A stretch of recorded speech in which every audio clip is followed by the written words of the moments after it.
Howdy, soldiers. Welcome back to Simon of Fortune, and of course, welcome back to my messy project desk. So, today, these just came fresh out of the mailbox, or rather fresh off my porch. These are, of course, Mark II pineapple grenade replicas.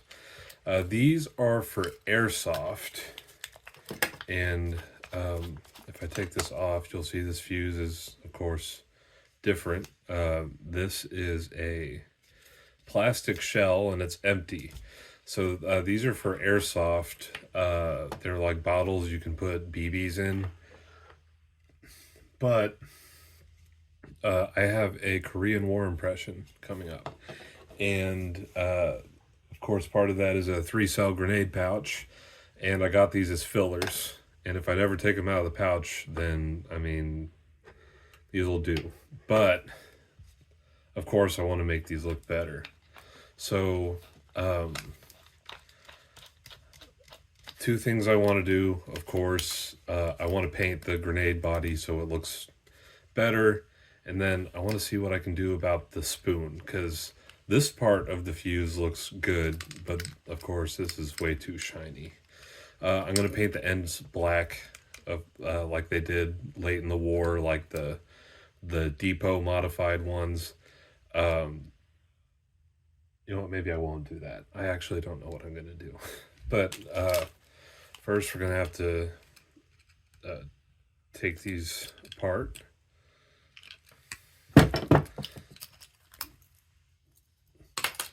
Oh my god! So you can see this is just a chunk of metal here. Maybe I could put a spring in there. Maybe, I don't know. But of course this is just a chunk of metal, and then the spoon's separate. Get that part off. So we'll just put the pin back in there for safekeeping. Frag out.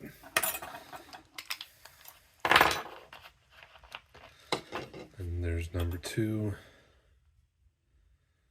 Had too much caffeine today. I'm a little jittery. Jesus.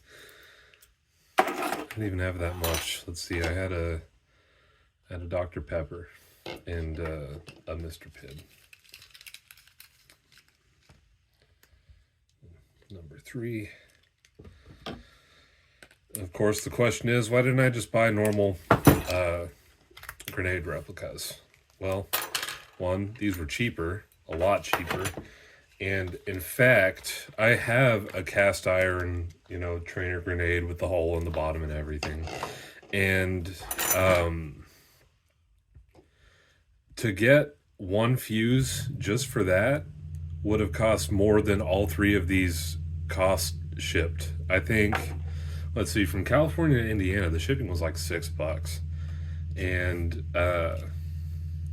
it really wasn't that bad. And then I think these were like $8 each, so all in I probably paid about $30 total.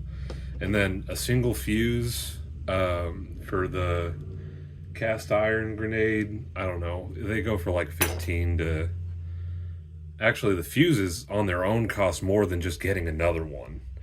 And those cast iron replicas are 15 to 20 each, and of course they're heavy, so they cost a lot to ship, and the spoons aren't right. They're not the curved kind, they're like the later angled kind. So I guess we're going to go outside, spend a very brief amount of time out there because it's actually pretty cold, and I probably shouldn't be painting, but I'm impatient and I want to see this turn out. So let's go outside. Okay, so I'm gonna do the spoons first, and just a sec.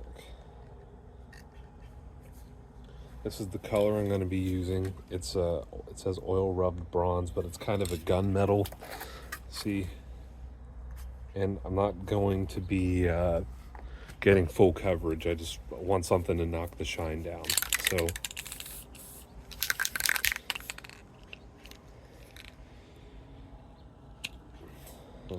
And the tip's clogged. Okay, well, never mind. I guess the can went bad. It's got doesn't have any spray left in it, which I guess makes sense. I've had it for a while.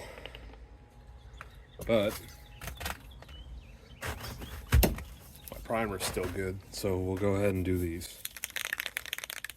I guess that's an opportunity for me to get a better color, because that wasn't going to look good anyway, let's be real.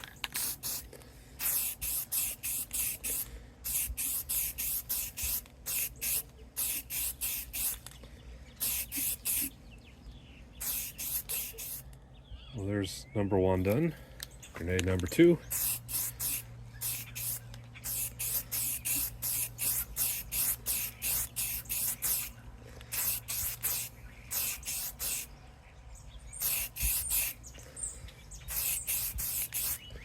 And I wiped all these down with isopropyl alcohol before, just to get any residue that might have been on it. Now, of course, you can see there's snow on the ground. And it's supposed to be a lot warmer next week, like 50s and 60s. So I'll get the color on then, and that'll give time for these to harden, the primer. And I'll figure something out with the spoons, I guess. Okay, so welcome back to Cooking with Simon. We're gonna make a really delicious recipe today. So we're gonna take our salt, give a little do-do-do-do-do, and we're gonna lay our raw spoons in. Then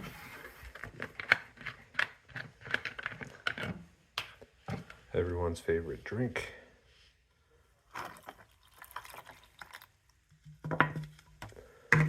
Give it a little stirry stir.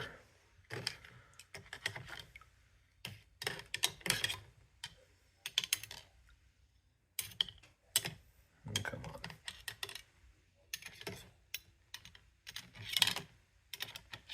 Come on.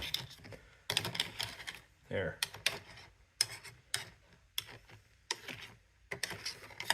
Okay. I'm gonna let our yummy treats sit for a couple hours and then come back and check on them.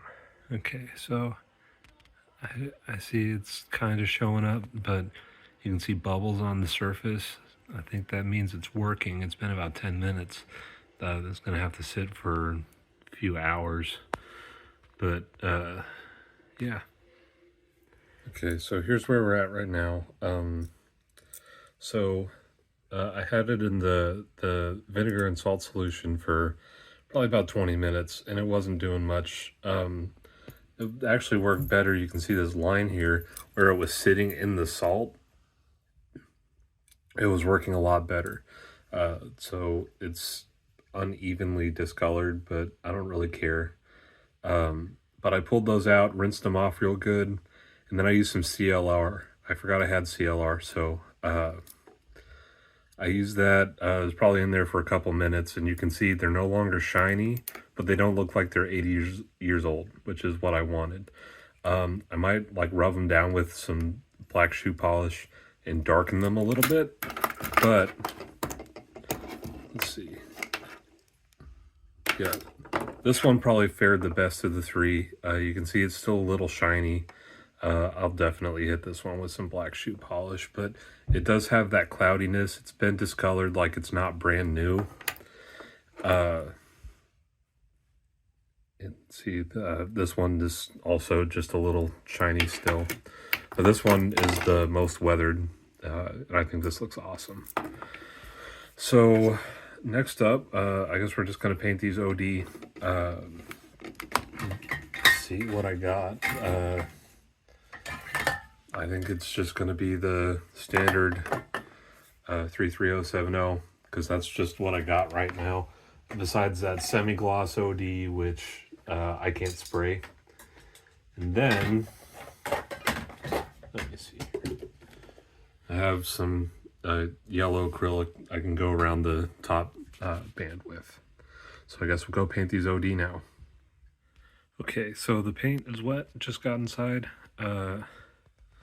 Just wanted to show these off. There's a couple places I missed, like this one, the top is still black from the primer, but and of course, since they're on a surface, there's going to be a little bit of imperfections in it, but I'll just touch those up with a brush. Whatever, it's cold out, you really don't want to be spray painting, but if you're going to do it, you don't want your stuff to stay cold.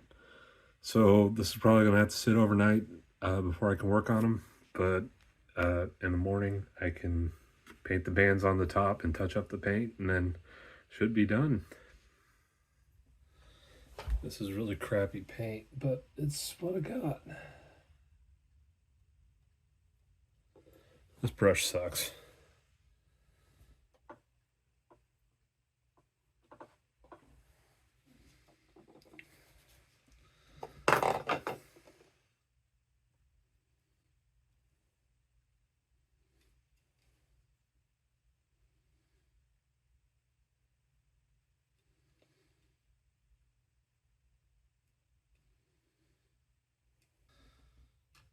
Okay, we just have to let these dry and then we can put the fuses back on. And here is our finished product. Got 3 of these. So like I said, the yellow is a little bit lighter. I can go over that again with a different shade of yellow. But overall, I mean, they look much better than they did out of the box.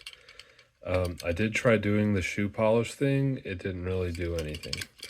But yeah, I'm pretty satisfied with how these look. They definitely passed the 5-foot rule. I know this is like a post-war design here, but 1, these are mainly for a Korea impression, and 2, you're not going to be close enough to notice. And if you do notice, then so what? Yeah,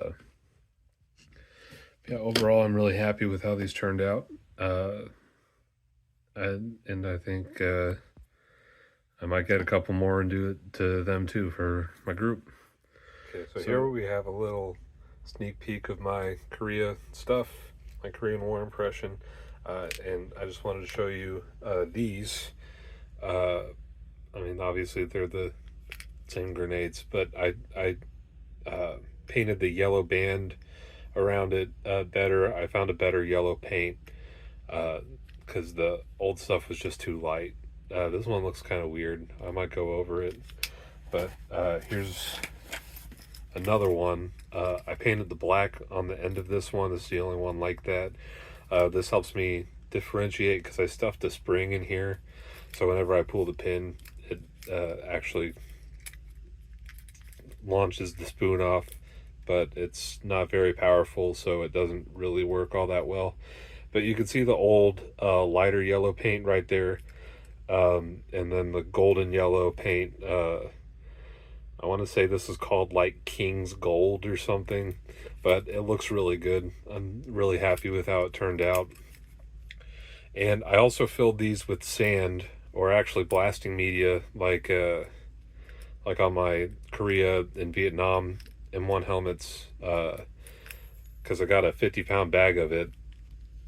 I don't know if you can hear it or not, but I filled these up with that blasting media. It gives it a good weight, not as much as a real grenade, but you know, it helps it not be top heavy, and it does feel nice to hold.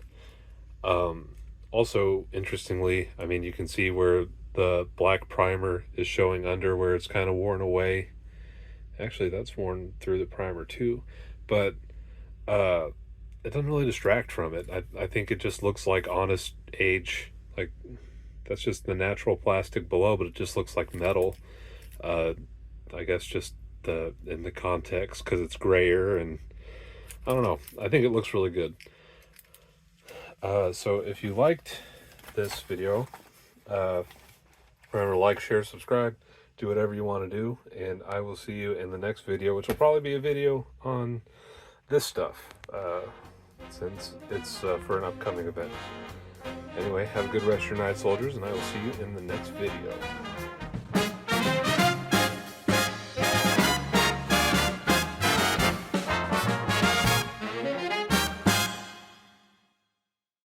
Look, I accidentally pulled the pin out of the grenade, but it's just a toy. It's not like it's